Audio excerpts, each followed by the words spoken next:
할렐루야, 할렐루야. 오늘도 새벽 아침을 깨워서 주님 앞에 나오신 우리 갈릴리 가족 여러분들께 주님의 은혜가 가득히 넘쳐나기를 간절히 소망합니다. 오늘 내용을 통해서 우리가 함께 어떤 뜻을 깨달아 알아갈지 함께 나눠보길 원하는데요. 일단 오늘 나눈 이 본문의 내용 전에 어떤 내용이 있었냐면요. 수많은 사람들이 예수님의 가르침을 듣기 위해서 아무것도 없는 베세다 들판에 모였었고요. 얼마나 많은 사람들이 모였었는지 성인 남자만 세어보니까 약 5천 명 정도 되는 그런 사람들이 모여 있었습니다. 저녁이 되고 사람들은 허기짐을 느꼈지만 아무것도 없는, 말 그대로 들판이라서 먹을 것을 구할 수 없었던 그런 상황이 있었습니다. 이때 예수님께서는 어린아이가 가지고 온 도시락, 물고기 2마리와 보리떡 5개를 가지고 5천 명을 배불리 먹게 하는 그런 기적을 일으키셨었습니다. 우리에게 오병이어라고 알려진 그런 기적이 일어난 것이죠. 생선과 빵을 먹고 배가 불렀던 이 무리들은요, 흥분을 가라앉히지 못했습니다. 예수님께서만 함께 하신다면 앞으로 먹고 사는 일은 걱정할 필요가 없다라고 생각을 하면서 자신들을 배불리 먹여준 예수님을 자신들의 왕으로 삼으려고 했습니다. 그러나 예수님께서는 왕궁에서 왕좌에 앉아 나라를 다스리기 위해서 이 땅에 오신 것이 아니었죠. 예수님께서는 인류의 죄를 짊어지고 십자가에 달려 죽기 위한 목적을 갖고 오셨습니다. 즉 사람을 죄로부터 자유롭게 하실 그 목적을 갖고 오셨다는 얘기입니다. 예수님께서는 이 무리가 자신을 억지로 붙들어서 임금을 삼으려 하시는 줄을 아시고 제자들을 재촉하사 배를 타고 앞서 건너편으로 건너가게 하셨습니다. 그리고 예수님께서는 무리를 해산시킨 후에 홀로 기도하러 산에 올라가신 상황이었습니다. 그 뒤의 상황이 바로 오늘 우리가 나눈 그 본문의 내용입니다.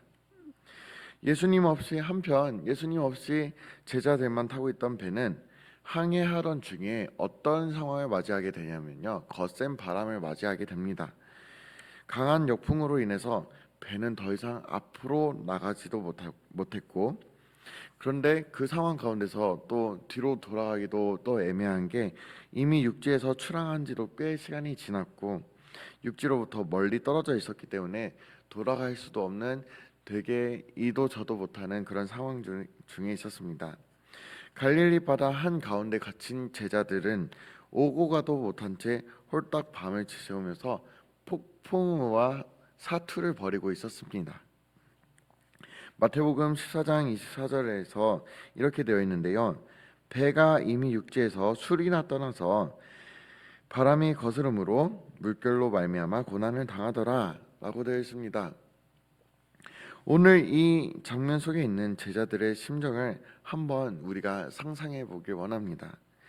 이미 해는 졌고 또 사방이 칠흑 같은 어둠으로 깜깜하게 변했습니다. 바람은 갈수록 거세지고 파도는 언제라도 배를 부셔버릴 듯한 그런 힘으로 끊임없이 나무 배를 때리고 있었습니다. 이전에도 제자들은 배를 타고 갈릴리 바다를 건너다가 폭풍우를 만난 일이 있었습니다. 비록 예수님께서 주무시고 계셨으나 그래도 그때는 예수님께서 제자들과 함께 배에 함께 타고 계셨습니다. 그러나 지금은 상황이 다르죠. 예수님은 제자들만 배에 먼저 태워 보내셨고 홀로 산에 기도하러 올라가셨습니다.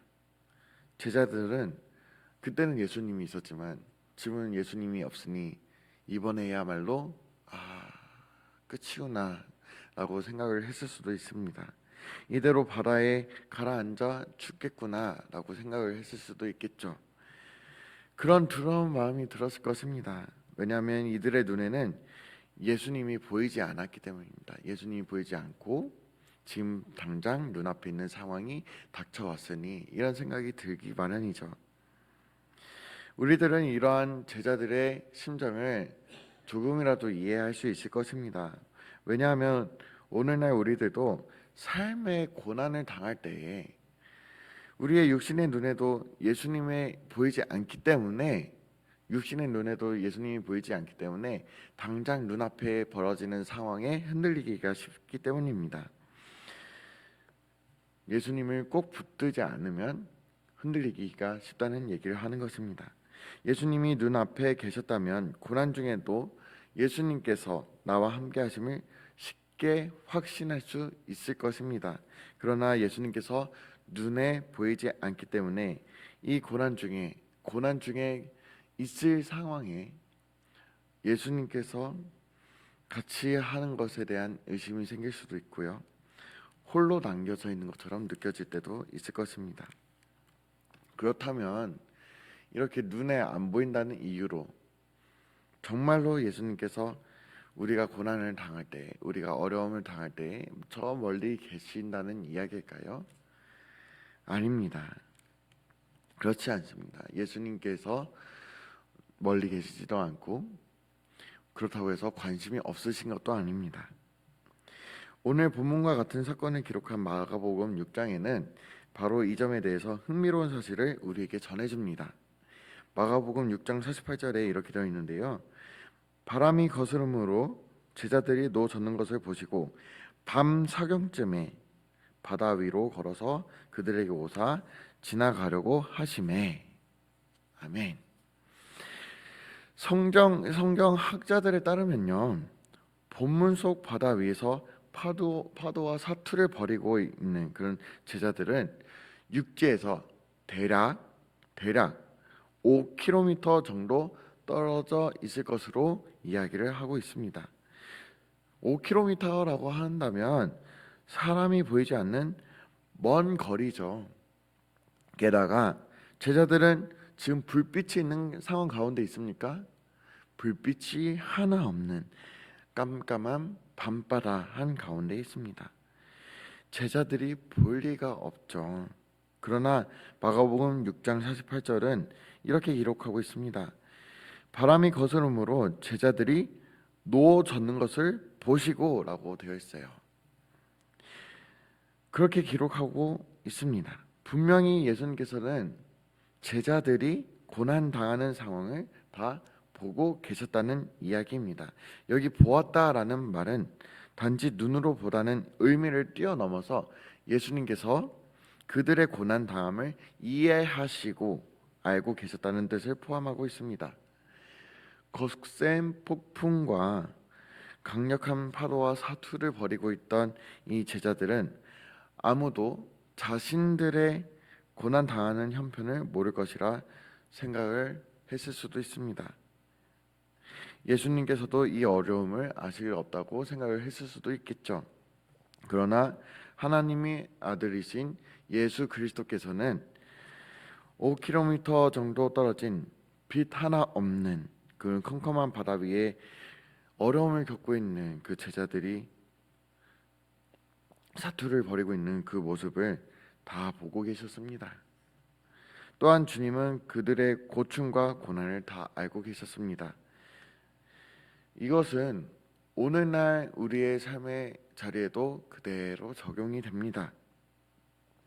아무도 내가 겪는 그런 고통과 내가 겪는 고난, 내가 겪는 어려움, 내가 겪고 있는 이 상황을 알 수 없다고 생각되어지는 그런 외로운 순간에 또 우리가 속으로 예수님께서도 이 상황을 아실까 하며 혹 그런 생각이 들지라도, 그런 절망적인 순간에 있을지라도 사실 주님께서는 이 세상 그 무엇보다, 그 어느 것보다, 그 누구보다 우리의 형편을 잘 알고 계십니다.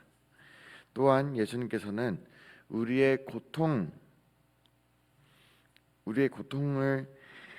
아실 뿐만 아니라 우리를 주님의 선하신 뜻대로 도와주시고 힘써 주시려고 친히 찾아오십니다. 마가복음 6장 48절에 다시 한번 말씀드리도록 하겠습니다. 바람이 거스름으로 제자들이 노 젓는 것을 보시고 밤 사경쯤에 바다 위로 걸어서 그들에게 오사 지나가려고 하시매라고 되어 있습니다. 48절 마지막 부분만 다시 한번 얘기를 하자면요. 분명 예수님께서 고난 당하는 제자들의 고충을 보시고 그들을 돕기 위해 다가오시는 것은 분명한데 마가복음 6장 48절에는 예수님께서 그들에게 오사 지나가려고 하심에 라고 기록하고 있습니다. 여기서 문자 그대로만 해석한다면 마치 예수님께서 파도와 사투를 벌이고 있는 그런 제자들에게 오셔서 그래 너희 고생을 하고 있구나 수고하렴 하면서 지나가는 것처럼 보일 수도 있습니다. 문자 그대로만 해석을 한다면요. 그렇게 말씀하시고 그냥 지나가려고 하는 것처럼 보일 수 있습니다. 그러나 이는 신약 성경 헬라어를 문자 그대로 해석했기 때문에 나타나는 오해입니다. 여기서 지나가신다라고 해석된 헬라어 단어 파르 코마이는 특별한 목적을 가지고 찾아온다라는 뜻을 갖고 있습니다. 지나려 하심에 라기보다는 이 뜻이 더 알맞은 표현이겠죠. 특별한 목적을 가지고 찾아온다. 즉 예수님께서는 고난을 당한 제자들을 그들의 고통으로부터 구원하기 위한 그 목적을 가지고 제자들을 찾아가고 계셨던 것입니다.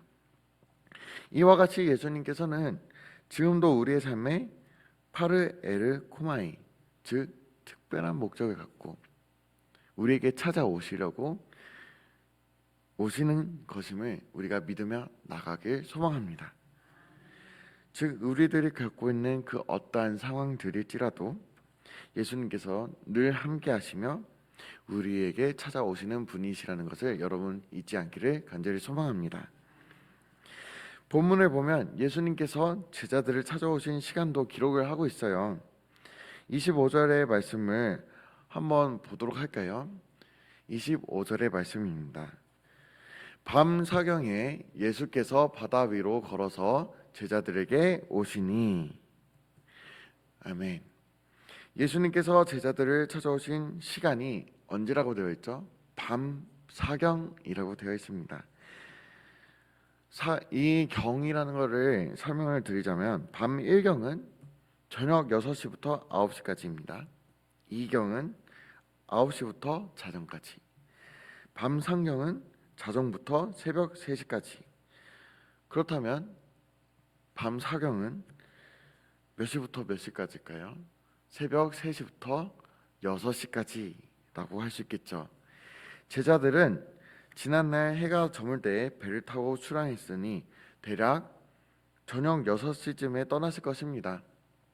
그리고 지금은 밤 사경이니 제자들은 적어도 9시간 이상 바다 위에서 사투를 벌이고 있었음을 알 수가 있습니다. 또한 밤 사경은 하루 중 가장 춥고 가장 어두움이 임할 때입니다. 밤새도록 거센 폭풍과 큰 파도와 싸운 제자들은 얼마나 피곤하고 지쳐 있을까요? 몹시도 배고프고 또 춥고 힘들었을 것입니다. 문제는 이 폭풍이 언제 그칠지 알 수가 있냐는 말입니다. 언제 그칠지도 모른다는 그 상황 가운데 있어요. 살아남을 수 있을지 아니면 이대로 바다에 배가 가라앉아서 내가 일촉즉발의 그런 위기를 겪게 될지 그런 것을 예상할 수 없은 채로 9시간 동안 그 갈릴리 바다 폭풍우가 이는 갈릴리 바다 위에 있었다는 것입니다. 극도의 스트레스와 죽음의 공포, 고난 속에 두려움이 제자들을 감싸고 있었을 것입니다. 우리들도 살아가다 보면 밤 사경을 맞을 때가 있습니다. 내 자신이 혹은 사랑하는 가족이 큰 어려움에 걸릴 수도 있고요. 어떠한 사건 사고가 일어날 수도 있고 내가 다니고 있는 직장, 내가 다니고 있는 그 어떠한 곳에 어려움이 일어날 수도 있습니다.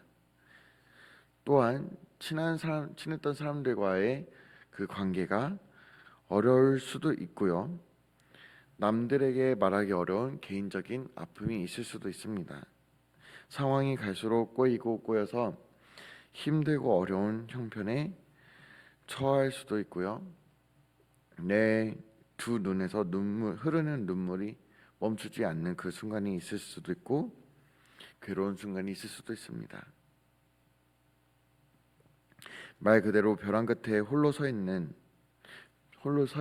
상황 가운데 누가 나를 살짝만 툭 건드린다고 한다면 낭떠러지로 떨어질 것만 같은 그런 상황이 있을 수도 있습니다. 이러한 때가 바로 우리들이 경험하는 밤사경이라고 이야기를 할 수가 있겠죠.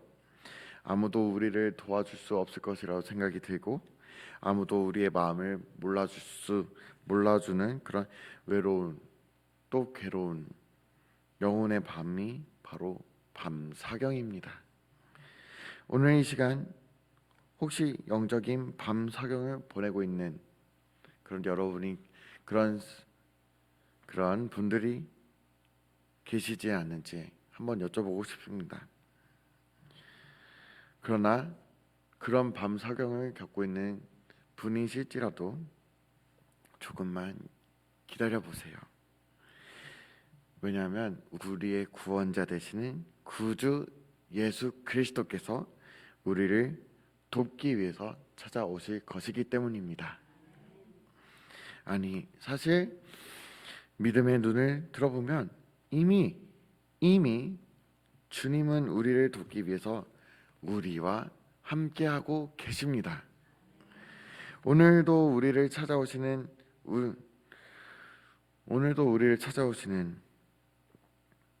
우리를 고통과 눈물, 아픔과 괴로움 가운데 버려두지 않으시고 반드시 찾아오시는 주님께서 반드시 우리를 주님의 크신 손길로 도우실 것이라 감히 믿어 싶지 않습니다. 오늘 예수님께서 제자들을 찾아오시는 방법이 아주 놀라워요. 예수님께서는 폭풍우가 몰아치는 이 바다를 어떻게 오셨죠? 바다에 똑같은 배로 타고 오신 것이 아니라 어떻게 오셨을까요? 그 폭풍우가 치는 가운데 그 바다 위를 걸어 오셨어요. 세상에 그 누가 바다 위를 걸어올 수 있다는 말입니까? 이것은 무엇을 말해줍니까? 예수님의 삼위일체 하나님 되심을 보여주십니다. 동시에 예수님께서 찾아오지 못할 우리의 그 어떤 상황, 찾아오지 못할 어떤 상황이나 찾아오지 못할 어떤 환경도 없다는 것을 가르쳐 주는 것이에요. 아무도 찾아오지 못할 것 같은 상황, 아무도 도와주지 못할 것 같은 그런 문제라도 하나님의 아들이신 예수 그리스도께서는 능히 찾아오십니다. 그리고 거기서 우리를 건져내 주시는 것이죠. 이것을 믿으며 나가는 저와 여러분이 되길 소망합니다.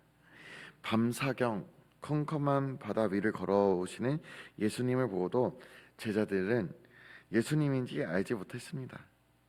세상의 새벽 어두운 시간에 예수님께서 바다 위를 걸어오셨으니 제자들이 얼마나 깜짝 놀랐겠습니까? 인간적인 생각이라면 보통 바다 한가운데 있을 때 올 수 있는 방법은 배로 인해서 배라는 그런 이동 수단으로 인해서 찾아오는 방법밖에 없을 텐데 누군가 저 멀리서 이렇게 걸어오는 것을 보니 얼마나 놀랐겠습니까? 그래서 제자들은 놀라서 예수님을 뭐라고 생각을 했죠? 유령이다라고 생각을 했어요. 그래서 무서워하면서 소리쳤습니다. 제자들은 예수님께서 병자들을 고치시고 귀신을 쫓아내시고 물을 포도주로 바꾸시는 그런 기적을 보여주시고 오병이어로 5천 명을 먹이실 수 있는 분으로는 알고 있었습니다만 예수님을 물 위로 걸으실 수 있는 분으로는 상상도 하지 못한 것이죠. 그래서 예수님을 보고도 제자들은 예수님인 줄을 알아보지 못했습니다. 우리들도 이와 같은 생각의 한계에 갇혀서 이렇게 생각을 할 때 의심을 할 때가 종종 있습니다. 성경을 보면서 질병을 고치시는 예수님, 개인의 어려운 문제와 상황들을 해결해 주시는 예수님을 우리는 보고 배웁니다. 그러나 정작 내 삶의 속에 일어나는 문제들을 해결해 주실 예수님을 어떨 때는 너무 그 상황이 막막할 때는 기대를 하지 못할 때도 있죠. 사람은 자신의 경험에 갇혀 있을 때가 좀 많습니다. 홍해 앞에 선 이스라엘 백성들을 한번 생각해 볼까요?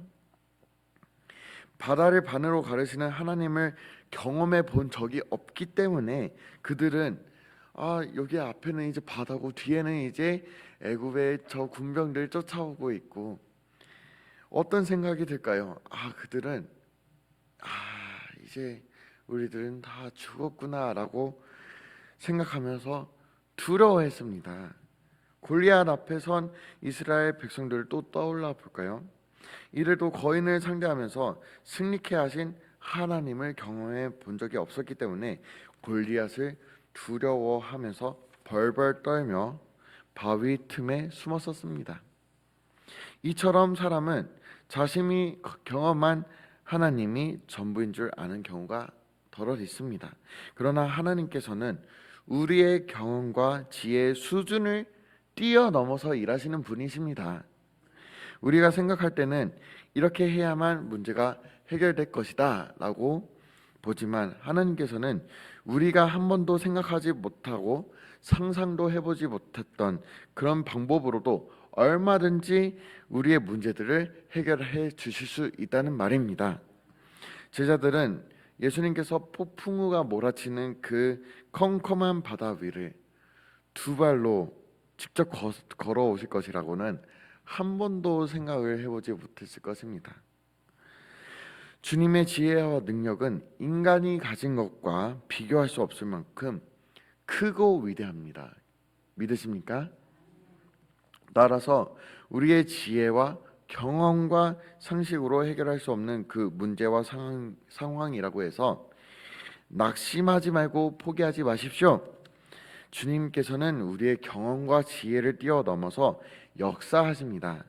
따라서 하나님께서 우리가 원하는 방법으로 역사하실 것이라고 고집하는 것이 아니라 내 생각, 내 주장, 내 욕심, 나의 고집 다 내려놓고 하나님의 놀라운 방법과 위대한 능력으로 역사하실 것을 겸손하게 간구해야 할 줄로 믿습니다. 이러한 믿음의 도전을 한 사람이 바로 베드로예요.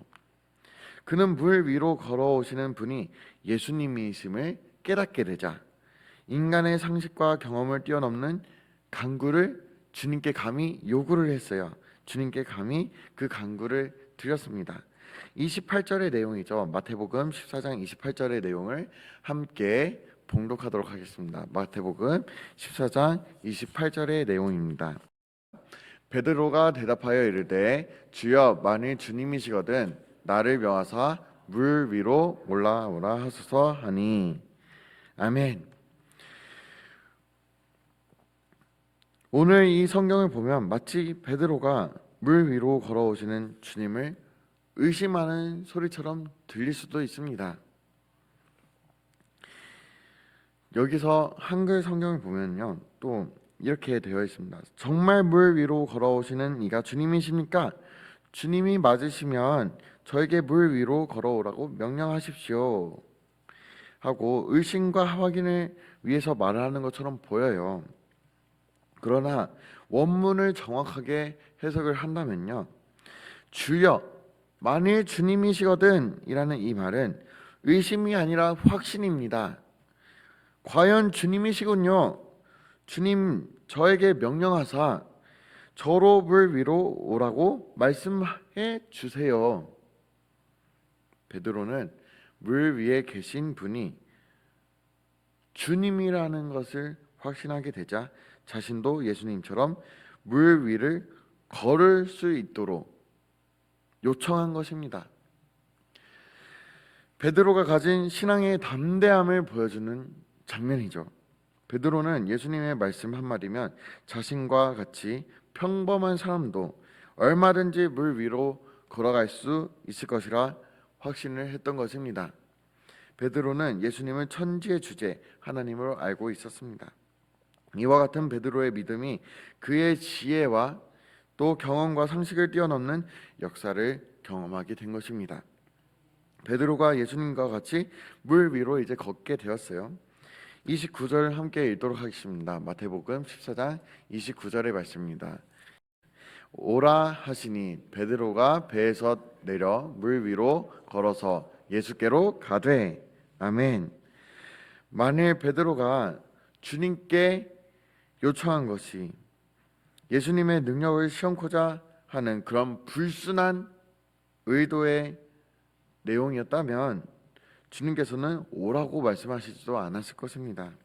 그러나 베드로가 주님이시라면 분명히 이와 같은 일도 하시리라, 이와 같은 확신으로 그의 신앙 고백을 나타냈기 때문에 예수님께서는 베드로가 초자연적인 역사를 경험하도록 해주셨습니다.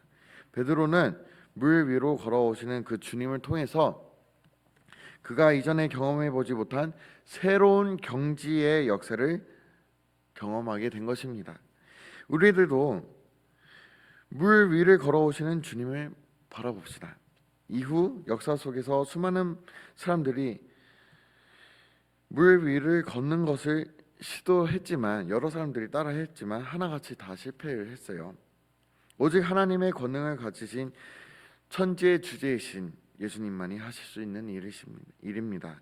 이와 같이 능력과 권세가 있으신 예수님께서 우리의 구주시라면 우리의 생각과 경험을 뛰어넘어서 역사하실 것을 기대하고 기다리며 기도할 수 있기를 간절히 소망합니다. 베드로가 예수님을 바라볼 때에는 이제 마지막 부분입니다. 베드로가 예수님을 바라볼 때에는 물 위를 어떻게 했죠? 물 위를 걸을 수가 있었어요. 그러나 얼마 못 가서 베드로의 시선은 예수님에게서 멀어지고 바다로 시선이 옮겨가기 시작했습니다. 넘실대는 막 파도를 보며, 휘몰아치는 파도를 보며 베드로의 마음에는 어떤 마음이 생겨났을까요? 두려운 마음이 생겨났습니다. 베드로의 믿음이 약해지니 그가 어떻게 되었을까요? 걸어가다가 바다에 빠지게 되었습니다. 이에 베드로가 다급한 마음에 예수님께 소리 지르며 이야기를 했죠. 주여, 나를 구원하소서. 이에 예수님께서는 즉시 손을 내미사 베드로를 건져 주셨습니다. 그리고 30절로 31절에 이렇게 말씀하셨죠. 함께 읽도록 하겠습니다. 30절로 31절의 말씀입니다. 바람을 보고 무서워 빠져가는지라 소리질러 이르되 주여 나를 구원하소서 하니 예수께서 즉시 손을 내밀어 그를 붙잡으시며 이르시되 믿음이 적은 자여 왜 의심하였느냐 하시고. 아멘. 바다 위를 보고 믿음이 약해진 베드로가 물속으로 빠져들어가자 예수님께서는 즉시 손을 내밀어서 베드로를 붙잡아 주시고 그를 물에서 내어 주셨습니다. 그리고 예수님께서는 말씀하셨죠. 믿음이 작은 자여 왜 의심하였느냐. 예수님의 이 말씀을 통해서 베드로가 물에 빠진 원인이 다른 것도 아니라 믿음의 부족, 의심 때문이었음을 우리가 살펴볼 수가 있습니다. 하나님의 크신 은혜와 크신 능력을 체험하는 중에도 우리들은 계속해서 큰 믿음을 가져야 할 줄로 믿습니다.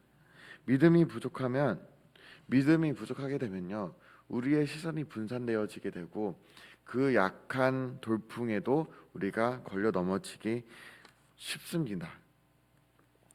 우리의 마음을 의심과 두려움이 지배한다면 물에 빠지기 쉽다는 얘기입니다. 그러나 우리의 마음에 주님을 향한 믿음과 신뢰가 자리 잡게 되면은 물 위를 걷게 되는 그런 기적을 체험하게 되는 것입니다. 이후 예수님께서는 베드로와 함께 배에 오르셨습니다. 오늘 복음서의 저자 마태는 놀랍게도 예수님께서 배에 오르시던 바로 그 순간 그토록 몰아치던 바람이 그쳤다고 기록하고 있습니다. 32절에 배에 함께 오름에 바람이 그치는지라, 또 33절에 배에 있는 사람들이 예수께 절하며 이르되 진실로 하나님의 아들이로소이다 하더라. 아멘.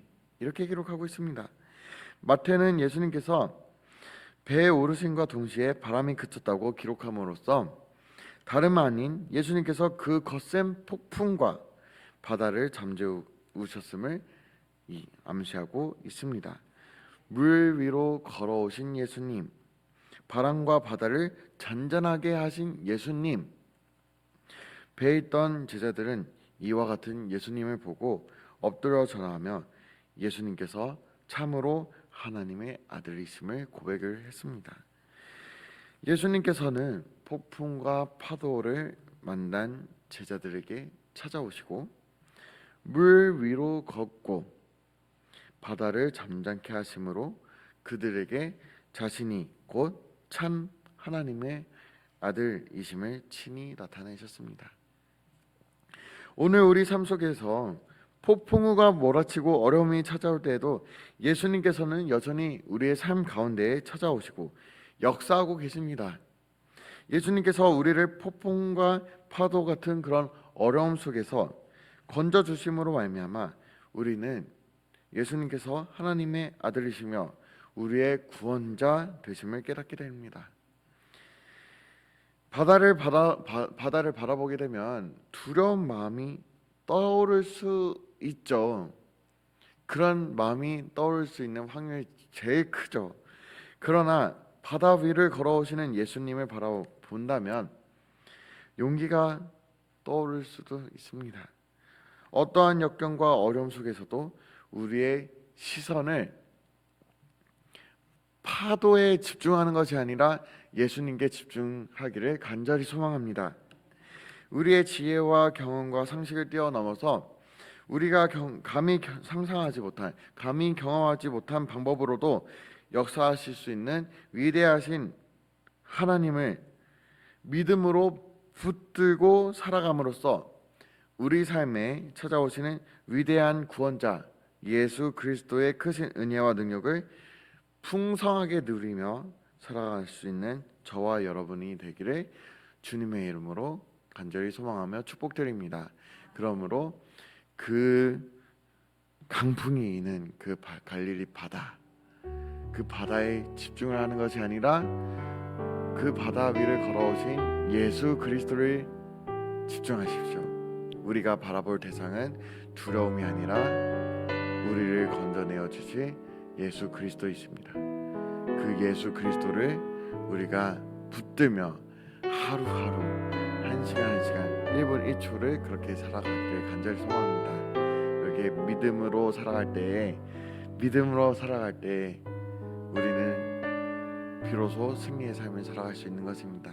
두려움에 지지 말고 예수님으로 인하여 승리의 삶을 살아가는 믿음의 갈릴리 가족 여러분들이 되기를 주님의 이름으로 간절히 소망하며 축복드립니다.